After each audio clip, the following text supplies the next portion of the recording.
Boa tarde a todos. Hoje é dia 28 de abril. Meu nome é Alessandra Becker e hoje estou reunida com os pesquisadores Francisco Pires, Margarida Gutierrez, Antônio Lixe e Caio Prates para mais um podcast do Grupo de Conjuntura. No episódio de hoje, os integrantes do grupo farão um breve balanço sobre a curva de contágio do Covid-19 no Brasil e desenvolverão um debate sobre a atual instabilidade política observada no governo, tão refletida no comportamento do mercado financeiro nesses últimos dias e suas consequências para a economia. Bom, eu vou pegar a bola primeiro para fazer uma rápida atualização da questão da evolução da Covid-19 no Brasil, porque a última semana, de fato, não foi boa. Eu vou falar rapidamente de poucos dados para situar o problema, e em seguida das preocupações que isso nos suscita, para passar para o outro tema que foi anunciado pela Alessandra. Ah, ah, Basicamente, um dado que eu tenho destacado muito é a taxa diária do número total de mortes.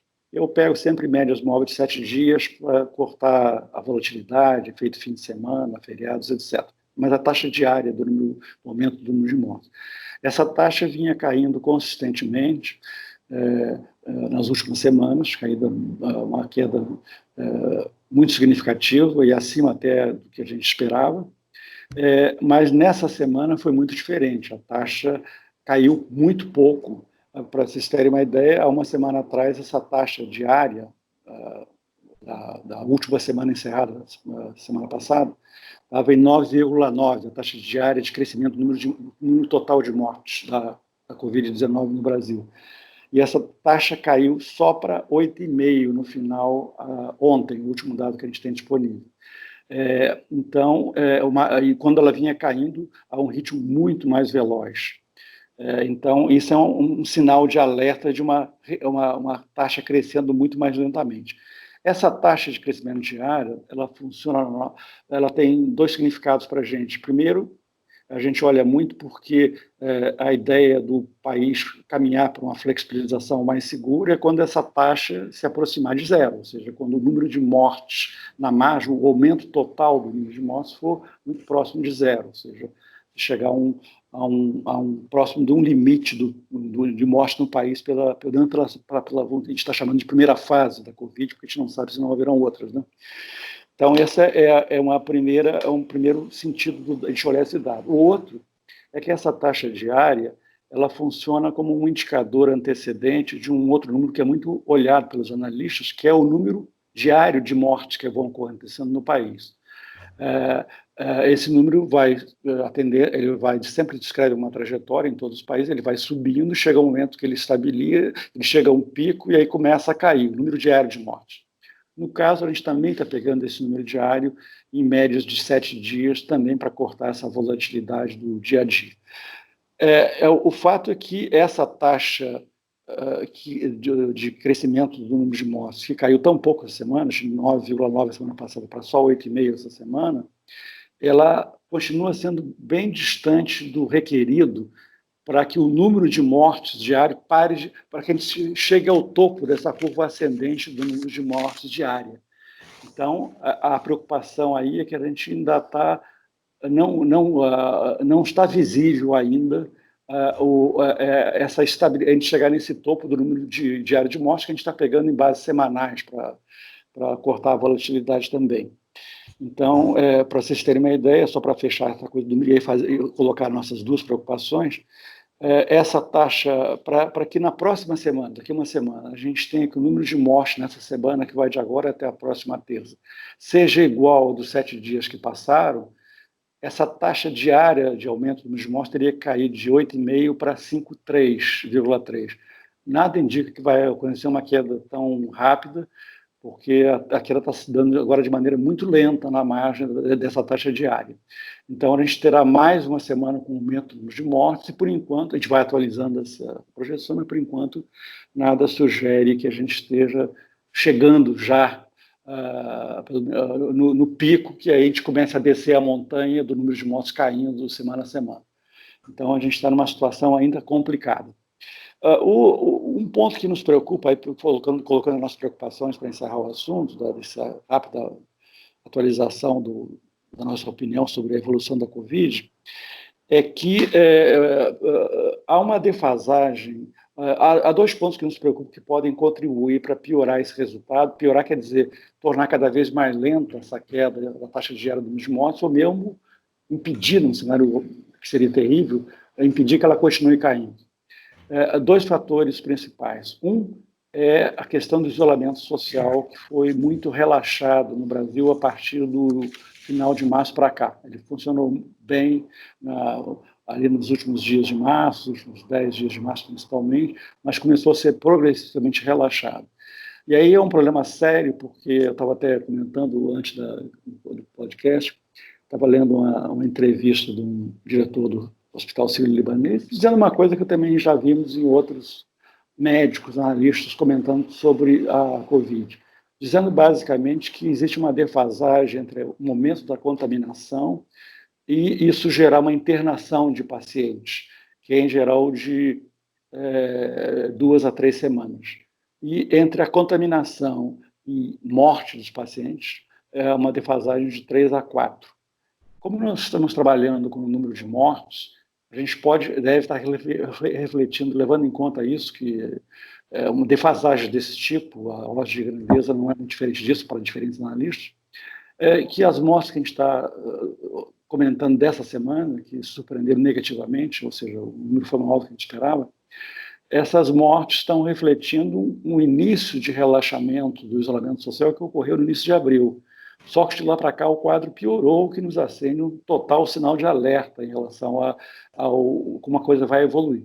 É uma interrogação, uma pergunta, mas isso é um fator para lá de preocupante. O outro é a preocupação que a gente tem externado em reuniões anteriores, que é como se dará o contágio à medida que já está acontecendo, na medida que a epidemia vá atingindo classe de renda mais baixa, se o contágio será maior do que o verificado na fase inicial da epidemia, que foi o contágio via classe média, pessoas de classe média e classe média para cima. Como já estamos descendo nessa escala, nesse sentido, o contágio já está atingindo de modo relevante a população como um todo, e classe de renda mais baixa, fica a interrogação sobre a propagação do vírus nesse novo contexto. Então, são esses dois sinais de alerta. A preocupante flexibilização, relaxamento do isolamento social e a penetração nas classes populares e temos que acompanhar como é que vai se dar essa... A notícia ruim é que, de fato, ainda não está visível o topo dessa subida do número diário de mortes. Pode ser que os dados da semana que vem sejam melhores, a gente vai estar sempre atualizando isso. Mas tudo isso sugere que relaxamento, flexibilizações do isolamento por decisões de governo vão ser tem que ser necessariamente muito modestos, ou então serão tomadas de maneira intempestiva e prematura, o que será péssimo. Porque pode ter uma consequência muito ruim à frente. Em qualquer um desses casos, quer dizer, nós temos impactos sobre a economia piores, mais danosos do que nós vínhamos pensando, trabalhando até aqui. Quer dizer, primeiro, no caso digamos, de maior prudência dos governos em face, né, desses números que você está comentando aqui, em face de uma maior prudência, uma maior demora para o relaxamento, quer dizer, isso significa que também maior demora para a economia começar a voltar a ser ativada.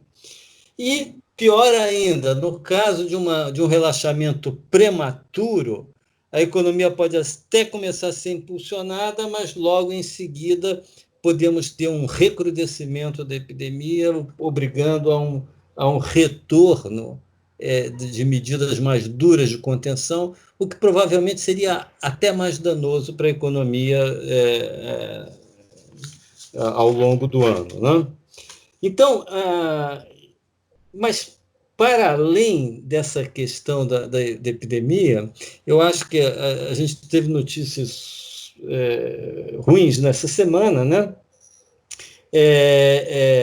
E neste momento que nós estamos aqui conversando, me parece que nós estamos diante de um cenário econômico bem mais pessimista do que nós tínhamos até bem pouco tempo atrás.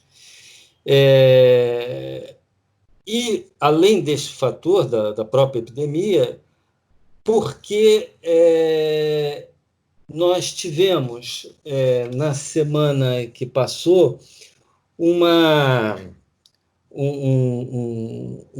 mudança muito importante, que foi a reversão ou a transformação brutal do quadro político, com rebatimentos óbvios na economia, né? Então, nós estamos hoje diante de uma situação em que, pensando aqui em cenários que estão sendo colocados, a gente não está aqui falando nada de novo, mas o que está sendo colocado e discutido na agenda, quer dizer, de um lado, entrou no radar um cenário de impeachment, que nas nossas discussões aqui parece pouco provável, dada as condições políticas atuais, mas mais à frente pode ser que se torne uma realidade. E um segundo cenário em que, mesmo afastando o impeachment, que seria, obviamente, um processo traumático, como nós já vimos nos 2 outros impeachments que tivemos, mas mesmo que não haja esse cenário, né, a crise política atual prenuncia um longo período de denúncias, instabilidades e turbulências na área política, que certamente contaminam, né, o cenário econômico. Quer dizer, nós tivemos uma prévia disso na turbulência nos mercados financeiros nessa semana. Só para pegar um indicador, o dólar disparou aqui no Brasil, desta vez de uma forma isolada, não foi um fenômeno geral, muito pelo contrário, foi só Brasil. Quando a gente olha, inclusive, este ano, o real já desvalorizou 40% aproximadamente, enquanto que a maioria dos mercados emergentes, para a maioria dos emergentes, nós fazemos um acompanhamento, o índice médio de mercados emergentes, exceto China, essa desvalorização não chegou a 15%. Então, nós estamos diante agora, neste momento, de fatores endógenos que estão afetando o nosso mercado financeiro. Para culminar, nós tivemos ainda, nesta semana que passou, o episódio do lançamento do Plano Pro Brasil, que em si, o problema não foi tanto o lançamento do plano, mas o fato de que esse episódio revelou uma cisão, né, dentro do governo, e então a existência digamos assim, de posições diferentes quanto à condução da política econômica do país. Isso aí, evidentemente, sacudiu novamente os mercados, isso gera incerteza adicional sobre o que será o futuro da política econômica. Então, a gente tem agora se sobrepondo à crise de saúde, que nós anteriormente esperávamos que era algo que poderia até demorar, etc., mas, digamos, no ano que vem estaríamos voltando ao ponto que estávamos antes de começar a crise do coronavírus, e agora talvez não, muito provavelmente não, porque agora temos a crise política e essa indefinição em relação aos rumos da política econômica, um provável pêndulo entre a prevalência de uma determinada posição, e a prevalência do ministro Paulo Guedes, a prevalência de uma posição oposta, eventual saída do ministro, e tudo isso gera uma incerteza muito grande em relação ao futuro, isso combinado com a crise política, o que certamente dificulta ou impede a realização de investimentos e outras decisões econômicas que tenham efeitos a mais longo prazo. Quer dizer, então, nós podemos estar diante de um quadro em que o futuro, mesmo após vencida a crise da saúde, no futuro teremos um cenário econômico bem pior do que aquele que nós tínhamos em mente anteriormente. Posso fazer um comentário sobre esse teu ponto? Destacar um ponto que o Francisco Eduardo está colocando, que provavelmente essa divisão no governo esteja associada a uma análise diferente sobre como será a recuperação da economia depois da epidemia, não? Ou seja, do ponto de vista da equipe econômica liderada pelo Paulo Guedes, a gente teria uma recuperação cíclica na economia, um pouco como estava acontecendo até o mês de fevereiro, e que então as reformas, os ajustes macroeconômicos propostos pela equipe econômica permitiriam uma retomada rápida do nível de atividade. Deve existir, por outro lado, outros setores dentro do governo parecem ter uma visão um pouco diferente sobre essa recuperação, pensando que a recuperação não acontecerá e que eles precisariam de um empurrão, não? De uma espécie de big push, dado por obras públicas, não? Que seria esse programa Pro Brasil, que levaria, digamos, estimularia a recuperação econômica. Mais que um debate, digamos, ideológico entre desenvolvimentistas e liberais, parece que existe dentro do governo uma espécie de debate sobre como que será, um diagnóstico sobre como que será a recuperação. E aqueles que não acreditam numa recuperação, digamos, como a equipe econômica liderada pelo Paulo Guedes está colocando, estão pensando nessa outra, de ter uma espécie de expansão de investimento público-privado para iniciar essa recuperação. Eu queria só pegar esse gancho aí do que o Lixa falou. Eu acho que existe... a gente tem lido que existe essa ambiguidade começando a germinar dentro do governo sobre...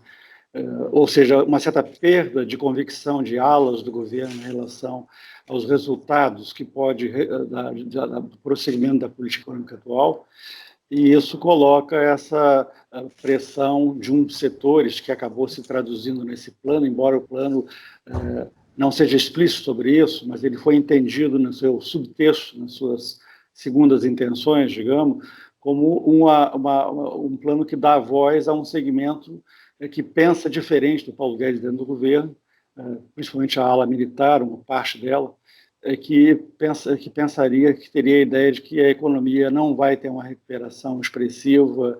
É uma discussão, como o Lixa colocou, sobre a retomada pós-coronavírus, né? Pelo menos pós essa primeira fase do coronavírus. E o debate é sobre a retomada, e há uma ala pessimista sobre o crescimento que poderá ser colhido com a estratégia Paulo Guedes, vamos chamar assim, de política econômica.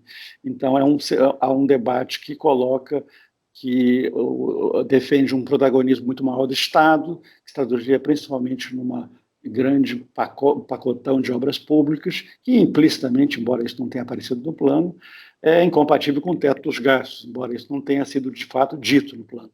Mas foi lido assim pelos analistas e pelo próprio Paulo Guedes, daí a forte reação que ele teve ao plano. E então seria uma mudança de linha no sentido daquilo que muitos economistas defendem, sim. Francisco, quer falar? Não.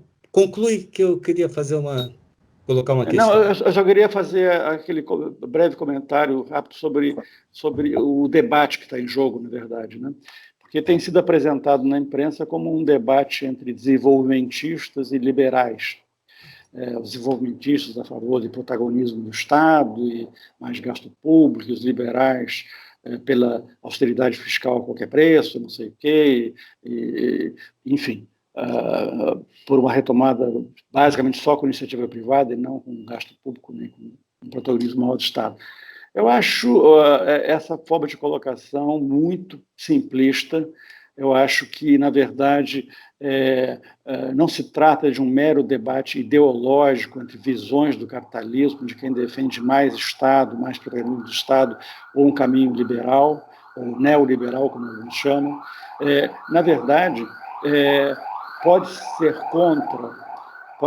contra esse caminho dito desenvolvimentista, de aumento de gasto público, de flexibilizar teto, ou acabar com o teto no contexto atual e tudo mais, por razões que não têm nada a ver com defesa de um liberalismo extremado. Quer dizer, eu, pessoalmente, nós, no nosso grupo de modo geral, não nos identificamos com essa posição de liberalismo extremado. E somos totalmente contra esse caminho dito desenvolvimentista. Então, é preciso tratar as coisas não como um debate abstrato sobre condução, caminhos de políticas econômicas dentro do capitalismo, mas como um debate num contexto específico de um país que vive uma imensa crise fiscal desde 2014, quando ela foi construída há muito tempo, ao longo de um longo tempo, mas ela se explodiu em 2014, e é um país que, no nosso entender, não tem nenhuma condição de fazer uma política fiscal expansionista nesses moldes que muitos pensam em propor, porque colheria o resultado oposto na nossa visão. Mas isso tem a ver com um diagnóstico de que estamos numa crise fiscal e não enfrentá-la, quer dizer, inviabilizar o crescimento por um outro lado. A elevação dos prêmios de risco, disparada de juros, de dólares, de risco Brasil e não sei o que lá, e derrubada da economia por outro lado, ou seja, o efeito expansionista fiscal seria muito mais do que anulado pelo efeito negativo nas condições financeiras. Essa é a visão que eu sempre defendo. Então, reduzir isso a um debate ideológico seria uma falsificação, porque não é uma discussão em abstrato, uma discussão só para encerrar, eu refrasaria do seguinte modo: um país em crise fiscal tão dramática quanto o Brasil, com a dívida pública tão alta e tão descolada dos seus pares, os emergentes de modo geral, pode fazer isso, abrir mão do arcabouço fiscal atual e ter uma retomada do crescimento puxada com um protagonismo forte do Estado e do gasto público? Essa é a questão, e não um debate abstrato de liberais e desenvolvimentistas, que é uma questão, para mim, é falsear a verdadeira natureza do problema que a gente está discutindo. Caio, eu acho que existe, no entanto, uma questão aí pragmática, que é a seguinte: agora, no período da crise da epidemia, da saúde, etc., toda essa questão fiscal, etc., foi abandonada por razões óbvias aqui, no resto do mundo, etc., etc. O ponto que eu acho, e aí eu não sei se nós concordamos, é que mesmo que este período pode se estender, inclusive para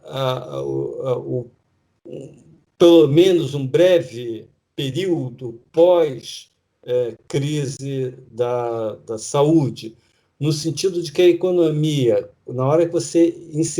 essa crise não vai terminar de uma hora para outra. E a economia pode se encontrar numa situação tão fragilizada, né? As empresas numa situação financeira frágil, a incerteza ainda muito grande, que seja necessário que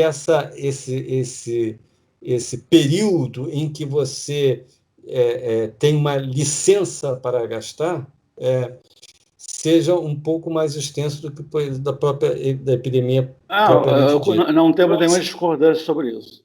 Nenhuma. Isso tem que funcionar a economia. Agora, deixa eu só para terminar, porque nosso tempo também... Isso aí é muito diferente de um plano de longo prazo centrado no protagonismo do Estado no aumento do gasto público. Isso aí, o que está sugerindo é a necessidade que parece bem razoável, mais do que provável, que o governo tenha que estender, que vá para 2021, medidas de natureza emergencial, tanto de proteção aos vulneráveis, quanto para enfrentar a situação financeira das empresas, que muitos consideram muitas dificuldades, uma situação muito difícil.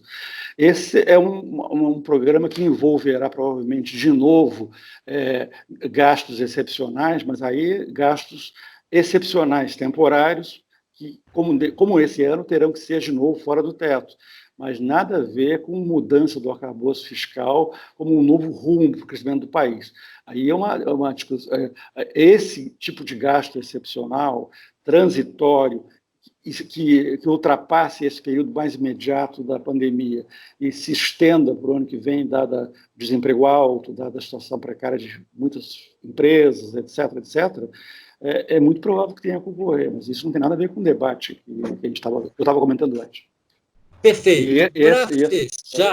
Para fechar, Caio, eu não resisto aqui a fazer uma pergunta a vocês três, né? Pinga fogo, 1 minuto para a resposta, tá certo? Qual é o significado da entrada do Centrão para a política econômica e para o futuro da economia? Quer dizer, de um lado tem o que o Delfim Neto comentou recentemente, o governo está reconhecendo que precisa de uma base de apoio, etc. Mas o que significa? Que implicações isso aí pode ter? Mas 1 minuto para a resposta aí, quem quiser se manifestar. Tá. Então, normalmente o Centrão está associado a aumento de gasto público, não? Transferência para estados, municípios, aumentos para a base parlamentar. Então, o Centrão não reforça a equipe do Paulo Guedes. Parece mais alinhado ao grupo, digamos, mais desenvolvimentista ou à ala militar. A negociação com o Centrão, na verdade, foi o momento que até o Delfim escreveu alguma coisa nessa linha que o Francisco comentou, de que isso seria um reconhecimento do Bolsonaro, que ele achou bem-vindo, de reconhecer que ele não pode governar sem negociar com o Congresso, que aquele discurso da velha política, que ele não ia levar nada, que ele não ia conseguir ter uma base parlamentar assim para aprovar reformas do Congresso. Isso era uma leitura para lá de benigna do que houve. Mas, enfim, havia essa leitura e a ideia, na verdade também havia, obviamente, não vamos entrar aqui nisso, uma articulação do Bolsonaro para já construir uma alternativa ao Rodrigo Maia, que virou o grande inimigo dele, na verdade, dentro do Congresso. Mas essa coisa mudou de figura a partir da sucessão de episódios cujo marco foi aquele discurso do Bolsonaro, né, do quartel-general, que precipitou o pedido da Procuradoria-Geral da República de abertura de inquérito no Supremo, e culminou na tentativa do Bolsonaro, o Bolsonaro demitiu o diretor-geral da polícia, que levou junto o Moro, e aí a crise política. Então, agora o Centrão tem outra utilidade óbvia. O Centrão vai ser um escudo contra um eventual, uma coisa que não está colocada hoje, porque não há condições políticas hoje nenhuma, na nossa opinião, para impeachment, porque a popularidade do governo para impeachment tem que despencar. Não é o que está acontecendo. E tem que ter apoio no Congresso para impeachment. Nenhuma das duas coisas existe hoje. Então, o impeachment não é uma coisa no horizonte visível. Pode ser que seja daqui a algum tempo, sei lá quando, mas não é visível hoje. Mas só que o Centrão virou um grande escudo também contra o impeachment. E o Centrão tem esse modo de agir conhecido. Tomar lá da cá, cargos em lugares, postos do governo, onde sejam recheados de dinheiro, para gastar, optar aliados e não sei o quê, e distribuir para... Enfim, é todo um estilo de política que não rima com Paulo Guedes, obviamente. Então, além do debate ideológico, se é um bom caminho do Paulo Guedes para a retomada do crescimento, a ser melhor o protagonismo do Estado, que é uma ambiguidade que envolve a ala militar, por exemplo, e se refletiu nesse plano que foi anunciado por uma ala do governo, a revelia do Paulo Guedes. Existe essa outra questão política, dependendo do agravamento da crise política, que concessões terão que ser feitas ao Centrão e se elas vão rimar com a austeridade fiscal. Parece muito difícil compatibilizar essas coisas. Então, isso é mais um complicador nesse xadrez da política e da economia hoje. É isso aí. Ficamos por aqui e até a próxima terça-feira. Abraço a todos.